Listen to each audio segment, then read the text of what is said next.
So mga lods, welcome back sa ating YouTube channel. Pasensya na, ngayon lang tayo nakapag-vlog ulit mga lods kasi nasira yung camera ko mga lods.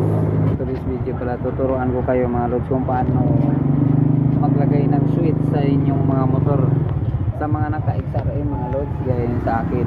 Ayan, XRM yan mga lods, XRM FI. Ito yung mukha, tinanggal ko na pala mga lods. Ayan may bago na siyang binilhan ko na ng bagong valve. Simple lang mga lods. Ito tinanggal ko na mga lods. Ito mga lods, dito po mga lods. Ito mga lods. Ito yung sakit papunta. Ito yung sakit. Ito mga lods.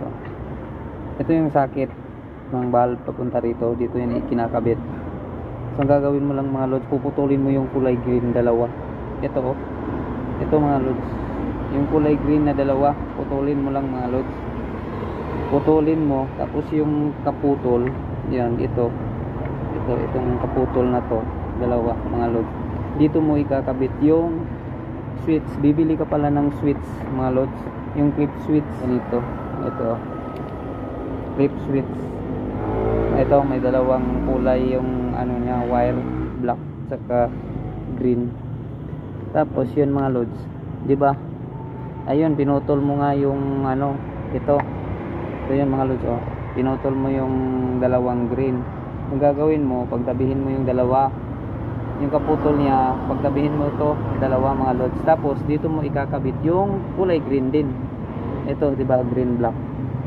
Ito, yung kulay green, dito mo rin ikakabit yan mga lods. Saglit lang mga lods kasi ako lang mag-isa, hirap-hirap. Saglit lang mga lods, ikakabit ko lang. So ayan mga lods, naikabit ko na.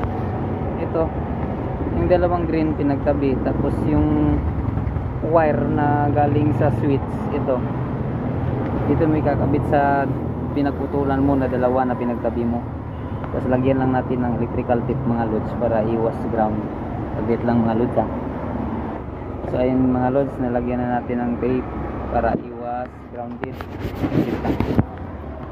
Nag-blurred yung camera ko. So ayun mga lods. Tapos ito mga lods, yung isang wire, yung black, dito mo ilalagay mga lods. Dito, kahit dito mo na mga lods dito mo ilagay, dito sa valve. Dito parang iipit o kaya iipit lang sa sakit mga lods. Gawin natin kasi may ayan, ito tanggalin natin to mga lods para hindi siya mahirap ipasok. Ayun mga lods, ito tinanggal ko yung dulo, yung may parang pang-ipit kanina. Kasi ang gagawin natin mga lods, dito natin ilalagay dito sa butas na to, dito mga lods. Parang iipit lang natin yung kulay black. So bali mga lods, ganito yung magiging itsura niya mga lods.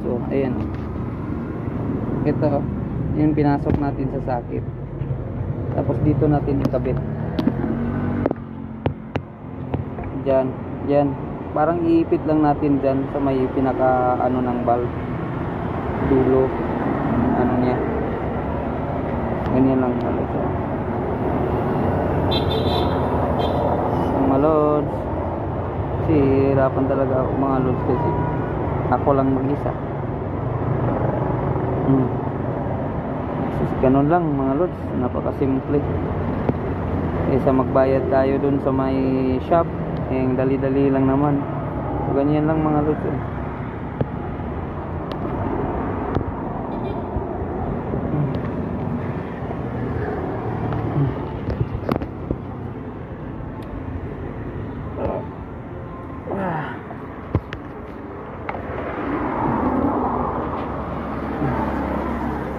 So ayun mga lods, bali ganyan yung pinakaitsura niya.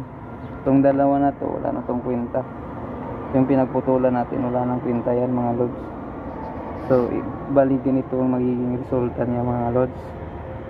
Yung inipit lang natin yung kulay black dito sa may sakit ng bumbilya. Tapos yung kulay green, yung kaputol nito na pinagtabi natin, dito din natin dinugtong. So ayan mga lods, switch na yan. Try natin mga lods Panda rin natin mga lods para makita nyo mga lods.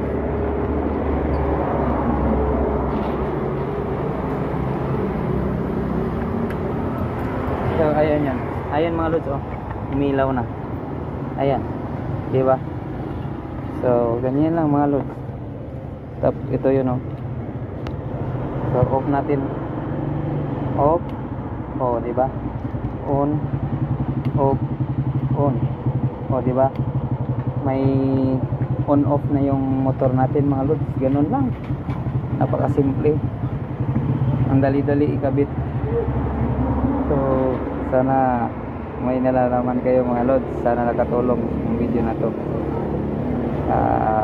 Huwag kalimutan mag-subscribe, like at mag-comment mga lods. Salamat.